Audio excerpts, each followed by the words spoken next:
تو حضرت آج کا سوال ہے قرآن مجید سے متعلق ہی کہ اللہ پاک قرآن میں خود فرماتے ہیں ہمارے لیے کہ وَنُنَزِّلُ مِنَ الْقُرْآنِ مَا هُوَ شِفَاءٌ وَرَحْمَةٌ لِّلْمُؤْمِنِينَ کہ ہم مومنین کے لیے اس قرآن پاک میں شفا اور رحمت نازل کرتے ہیں۔ تو حضرت جب سب بیماریوں کا علاج قرآن پاک میں موجود ہے تو پھر دیگر ذکر اور اذکار کیوں کرائے جاتے ہیں، ان کی کیا افادیت رہ جاتی ہے؟ اچھا سوال اٹھایا آپ نے۔ پہلی بات تو یہ ہے کہ جتنے ذکر و اذکار کرائے جاتے ہیں وہ سب کے سب قرآن ہی ہیں، قرآن سے ہٹ کر کچھ بھی نہیں ہے، کیونکہ قرآن وہ سرچشمہ ہے کہ جس سے خوشہ چینی کی جاتی ہے ہر چیز کی، مین سرچشمہ قرآن ہی ہے۔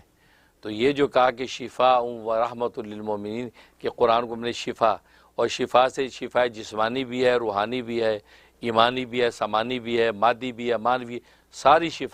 شفا کے جتنے بھی افراد دنیا میں ہو سکتے ہیں سارے کے سارے اس میں شامل ہیں، اور قرآن کریم کے اندر اس کا حل موجود ہے۔ مطلب بخار ہے، اب بخار کے لیے ایک تو یہ ہے کہ آپ نے ٹینال کھا لی، ایڈول کھا لی، یہ ایک مادی دوا ہے، لیکن قرآن کریم کی آیات بھی اس کے لیے موجود ہیں، وہ پڑھ لی تو آپ کو بخار ٹھیک ہو جائے گا۔ تو گویا کہ وہ قرآنی علاج جو ہے نا وہ خود جو ہے شفا کا ذریعہ موجود ہے۔ اس کے علاوہ جتنے اذکار ہیں وہ بھی اصل میں قرآن ہی ہیں،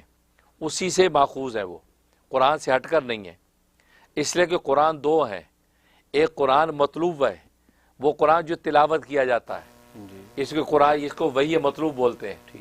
ایک قرآن جو ہے وہ وحی غیر مطلوب ہے جس کی تلاوت نہیں کی جاتی،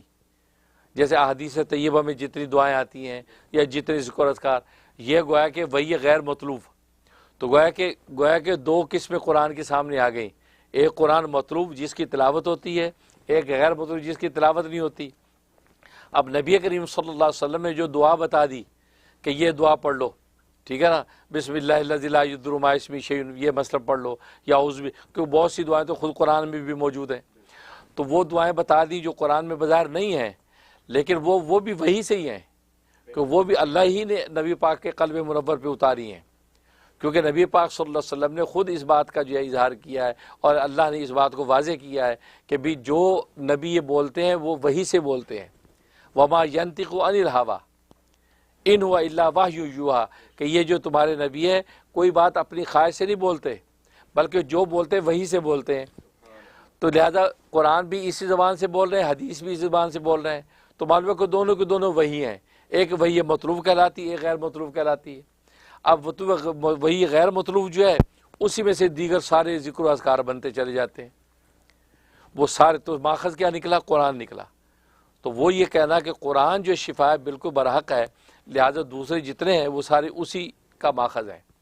جیسے بس اوقات ایک دوا ہوتی ہے، اس دوا میں سے مزید آگے بہت سی دوائیں بنا لی جاتی ہیں، اس کو موڈیفائڈ کر لیا جاتا ہے، تو یوں سمجھے کہ قرآن کریم کے آیات انہی کے اذکار بھی احادیث طیبہ کے اندر آئے، احادیث طیبہ کے اندر سے پھر آگے جو ذکر و اذکار چلتے چلے گئے، تو سارے جتنے اذکار علاج نظر آتے ہیں یہ اصل میں اس کا ماخذ قرآن ہی ہے۔ اور خود قرآن میں اللہ نے بھی اس کا اظہار فرمایا فیہا کتب قیمہ، کہ اس قرآن کے اندر پہلی ساری آسمانی مستحکم کتابیں بند ہیں، تورات ہے، انجیل ہے، زبور ہے، صحیفہ شیس ہے، صحیفہ ابراہیمیہ ہے، ان کے اندر جو ہے اللہ تبارک و تعالیٰ نے تو بہت سی چیزوں کے مادی علاج بھی بتائے، روحانی علاج بھی بتائے، ساری چیزیں اس کے اندر موجود، تو قرآن نے کہہ دیا وہ سارے میرے اندر موجود ہیں،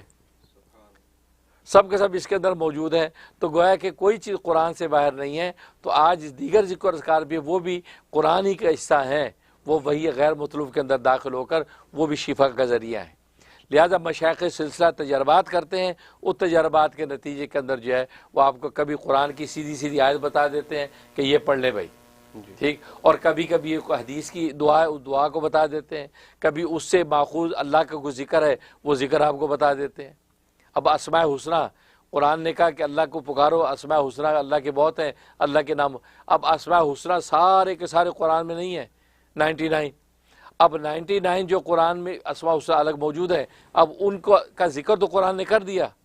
99 ہے، اب 99 کے اندر کس کا کیا فائدہ ہے؟ اب مشائخ نے اپنے تجربات کے نتیجے میں اس پہ فائدے حاصل کیے، وہ آپ کو بتا دیا کہ آپ یہ یا رضا کو پڑھ لیں رزق کے لیے، آپ فلاں مقصد کے لیے یا حکیم پڑھ لیں، تو اصل تو قرآن نکلا نا، تو شفا کا ماخذ وہی ہے، باقی سارا اسی سے خوشہ چینی کی گئی۔ جزاک اللہ خیر حضرت آپ نے کافی لوگوں کا اشکال دور کر الحمدللہ۔ دیا جو لوگ سوال کرتے ہیں. جزاک اللہ خیر.